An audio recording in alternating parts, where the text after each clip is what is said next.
line to it. Everything, nothing's not cutting.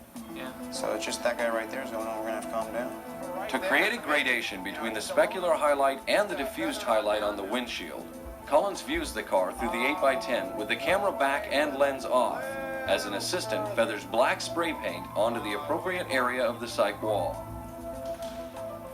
Oh, it is. Paper.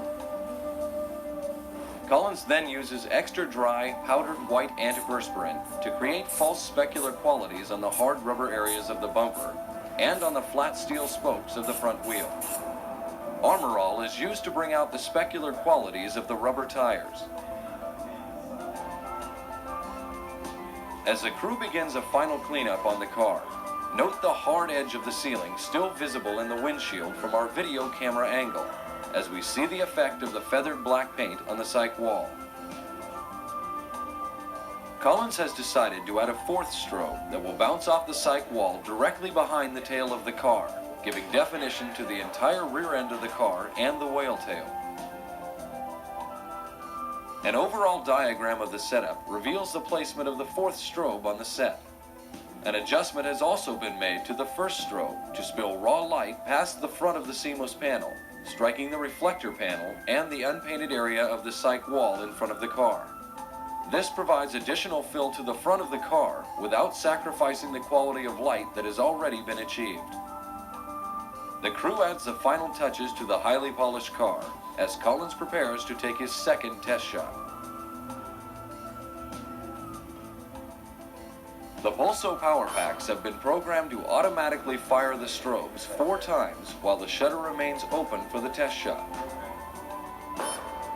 Leaving the shutter open for the duration of the exposure also allows time to burn in the effects of the interior dome lights inside the car and the amber parking lights.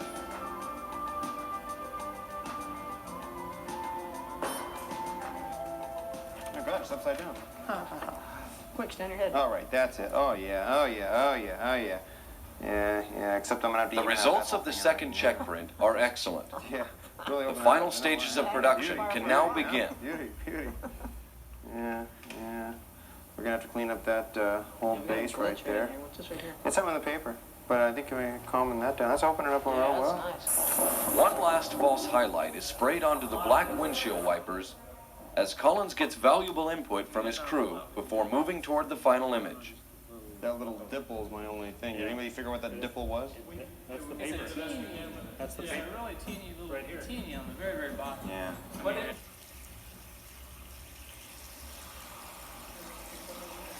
The signal has been given to begin filling the plastic pool with water. Dean Collins comments on the use of water in a studio. Yeah, probably the most important thing is that when you hire your assistants for this shot, hire assistants that you don't like a lot. Because they may not make it through the whole thing. There's a lot of power running through that, a lot of water every place, and you make sure that if you do send one out to fix something up out there with all, make sure it's one that you don't like a whole lot. Yeah, you send them out there and say, good luck, you know, all right.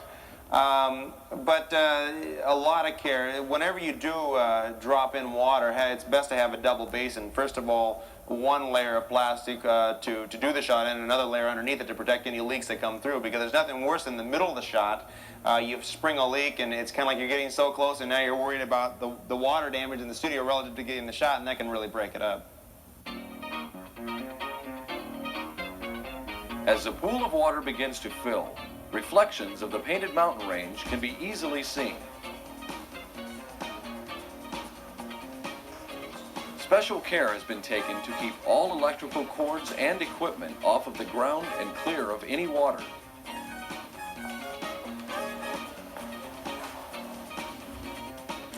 Blocks of dry ice are broken into small pieces, providing more surface area for a better reaction to the water. After many hours of preparation, the excitement begins to build for Collins and his crew. The first piece of dry ice reveals the effect to Collins, and he gives a signal to activate the remainder of the ice for the final exposures.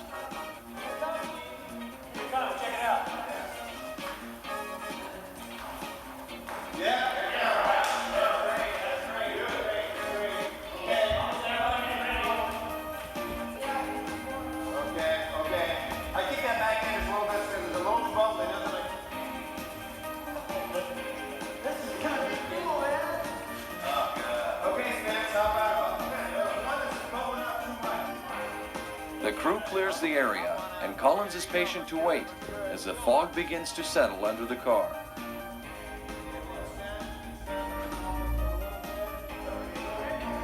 The moment is right, and Dean Collins begins making the final exposures on film.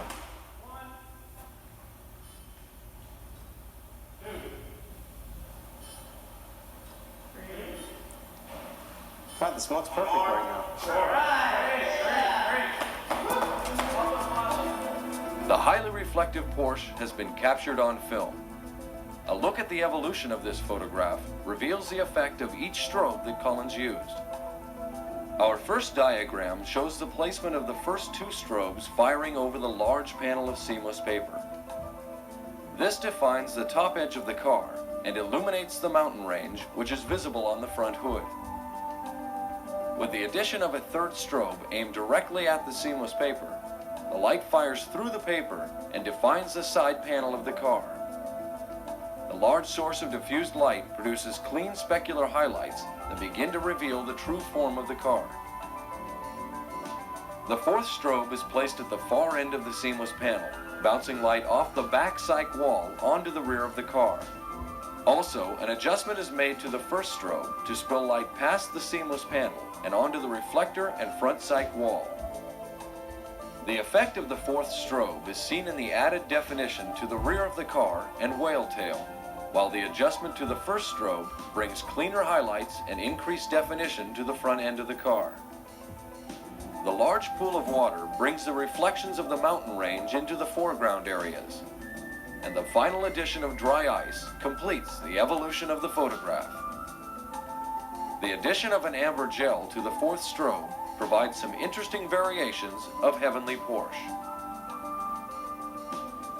When lighting the shot, realize you're dealing totally with specularity. Sometimes people think that lighting black cars are the biggest problem. They really aren't, because you know exactly what you're doing. It's very obvious what you're doing. You're dealing between diffuse and specular, there's no question. But realize that this car is going to see everything, so keep your sets real clean, and realize a white cup in the back of your studio can show up in this car. Some places a little bitty hot spot. So it's really an investigation of reflections at all times. Sometimes you can't create those reflections. Realize that. Some surfaces, some of the materials here are flat plastics, or they're a flat metal, and you're going to have to produce some artificial highlights. That's where Arid Extra Dry or some kind of spray-on deodorant type, which creates that artificial specular highlight, helps, because you can't always do it with light. And sometimes realize that these particular shots, they call for large budgets. A lot of money's put in these shots because these companies have a lot of money. So anything you don't get on the set, realize don't stop everything completely, try to fix it. Sometimes you will have to rely a little bit on retouch in these, because relative to the final cost and the entire production, the retouching is probably one of the cheapest things they're going to have.